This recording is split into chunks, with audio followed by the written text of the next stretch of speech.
हाय। आज आप फिर देवांशु शर्मा के साथ बात करने के लिए प्रेजेंट है। देखिए, आज मैं आपसे इस बारे में बात करूंगी। जी हाँ, जिनको हम कहते हैं मासूम। समझ गए आप कौन? यानी कि हमारे प्यारे छोटे छोटे बच्चे।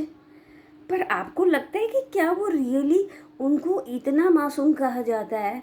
भाई अभी तुम छोटे हो, अरे नहीं तुम बच्चे हो।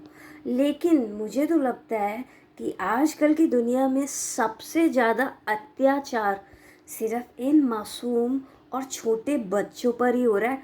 खास करके पहला रीज़न है पढ़ाई। ओ गॉड, पढ़ाई एजुकेटेड बनाती है।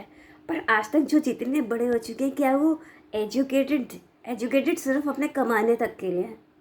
ये सोसाइटी या कहीं और वेलफेयर हो रहा है उनके पढ़ने लिखने से? कुछ भी नहीं, सिर्फ उनके घर में सैलरी आ जाती है बस।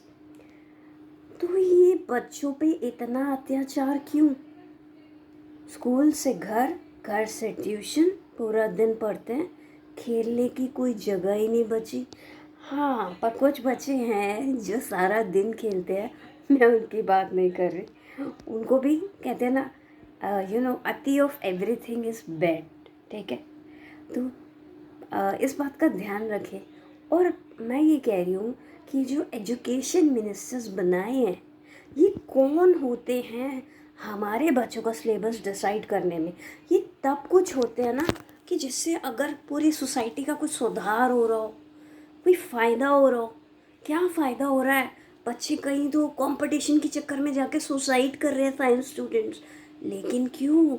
कहीं पे पढ़ाई के नाम पे इतना डोनेशन, इतनी बड़ी बड़ी फिट जी, एलन वगैरह, इतने 5-5 लाख की फीस है बच्चों को कुछ बनने के लिए। ये क्या सब येल सिस्टम है इतना सारा? क्यों? क्यों इतना पढ़ाई का सिलेबस है? क्यों? किसने कहा कि अच्छा, जितनी आज तक हम भी बड़े हुए हैं, इतनी पूरी बुक्स पढ़ते आ रहे हैं, क्या उनका कोई आगे सोसाइटी में रोल होता है? मैथ्स इतना सारा सिखाते हैं, काम क्या आता है? Plus minus, division, compound interest, principal interest. इससे ज़्यादा तो कुछ नहीं आता। इसके कितने सवाल होने चाहिए? 20। क्यों इतनी बड़ी बड़ी बुक्स पढ़ाते हैं? अगर ये हर बच्चे को खाली अगर 20 सवाल पढ़ाएं जो कि लाइफ में ज़रूरी हैं, तो कम से कम सारे बच्चे फर्स्ट आएंगे और सब इंटेलिजेंट होंगे। लेकिन कुछ बच्चे जो पढ़ सकते हैं, जिनका आईक्यू लेवल अच्छा है, वो तो बन जाते हैं कुछ और फर्स्ट भी आते हैं।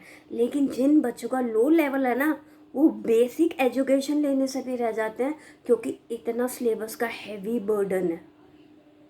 और किसने कहा कि इतनी मोटी मोटी बुक्स और इतनी सारी बुक्स ही ज़रूरी है पढ़ने के लिए? तभी तो बच्चे कुछ पढ़ना ही नहीं चाहते।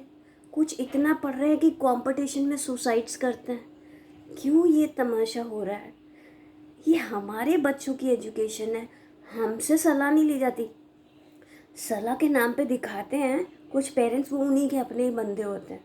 आम आदमी से बात कराइए ना कि बच्चों को कितना पढ़ाना चाहिए, इतना पढ़ाने से क्या फ़ायदा उसका? इतने कॉलेज 3 साल लगा रहे हैं। अरे 3 साल की कॉलेज किस लिए करा रहे हो भाई? 12th तक पढ़ाया, एक एक साल हर क्लास होती है ना। कॉलेज भी 1 साल के लिए एनफ है आई थिंक। क्यों 3 साल? फिर एमफिल 2 साल, फिर आगे पीएचडी। ये क्यों? एक एक साल नहीं रख सकते? 12th करी, college first year, MA first 1 year, then उसके बाद एमफिल 1 ईयर, पीएचडी, यानी कि 4 साल में आपकी पीएचडी हो जाएगी आफ्टर 12th। लेकिन क्यों वो जाती है 10 साल तक, उसको घसीटा जाता है जी पागलों की तरह, जब तक चश्मा न चढ़ जाए, लड़की या लड़का बुढ़ा न लगने लग जाए। पढ़ाई थोड़ी ना कंप्लीट होगी है। डोनेशंस जाती है एलेंस में, फिटजी के नाम पे स्कूलों में 5-5 लाख रुपए फीस है।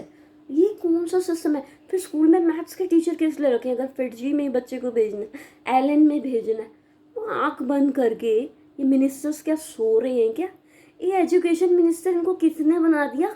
घासलेट का पीपा पकड़ा के सारे बच्चों के कैरियर पे इन्होंने घासलेट डाल रखा है। जला रही है सारे बच्चों के भविष्य। बच्चों के पेट में हंच पड़ गए। बच्चे नॉर्मल लाइफ ही नहीं जी रहे। कुछ जो जी लेते हैं, पढ़ते हैं आगे, कुछ लोग तो समय से पहले ही मर जाते हैं। लाइफ की कोई इन्जॉयमेंट ही नहीं देखते। क्या भगवान ने इसलिए पैदा किया है कि कोल्लू के बैल बने रहो तो ही जीवन है?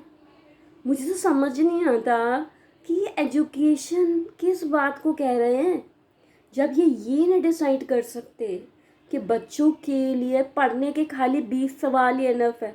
छोटी क्लास के 5 सवाल, 10वीं क्लास के 20 सवाल, 12वीं क्लास के 40 सवाल से ज़्यादा होना ही नहीं चाहिए सिलेबस में। तो इतनी मोटी मोटी बुक्स, और ये जो बिजनेस बन रहा है ना, RS अग्रवाल पता नहीं फलाने कितने कितने वो हैं जिनको रेफ़र किया जाता है इसकी जो CBSE की बुक्स हैं उसके अलावा। क्यों भाई? CBSE की बुक किस लिए बनी है? जब एक्स्ट्रा बुक्स पढ़नी पड़ती हैं, एक्स्ट्रा कोचिंग्स लेनी पड़ती हैं। स्कूल में टीचर्स क्या कर रहे हैं? टीचर भी अगेन अंडर है अपने प्रिंसिपल्स के। तो प्रिंसिपल्स के पास पावर है ना, तो सारे प्रिंसिपल्स एक ग्रुप बना के क्यों नहीं डिसाइड करते? क्यों नहीं एजुकेशन मिनिस्टर के साथ डिसाइड करते? या एजुकेशन मिनिस्टर क्यों नहीं इन प्रिंसिपल्स की सुनता कि क्या होना चाहिए? क्यों नहीं हमारा प्राइम मिनिस्टर और प्रेसिडेंट इस बात को देखता? क्यों आंख बंद करके बैठ रहते हैं? क्यों फॉरेन के साथ या दूसरे देशों के साथ कॉपी करते हैं कि उनके यहाँ साइंस पढ़ने के लिए मोटी मोटी बुक पढ़नी? अरे साइंस में प्रैक्टिकल पढ़ाओ ना, कि हार्ट का ऑपरेशन कैसे होता है, पेट का ऑपरेशन कैसे होता है। इतनी लंबी लंबी थ्योरीज, इतना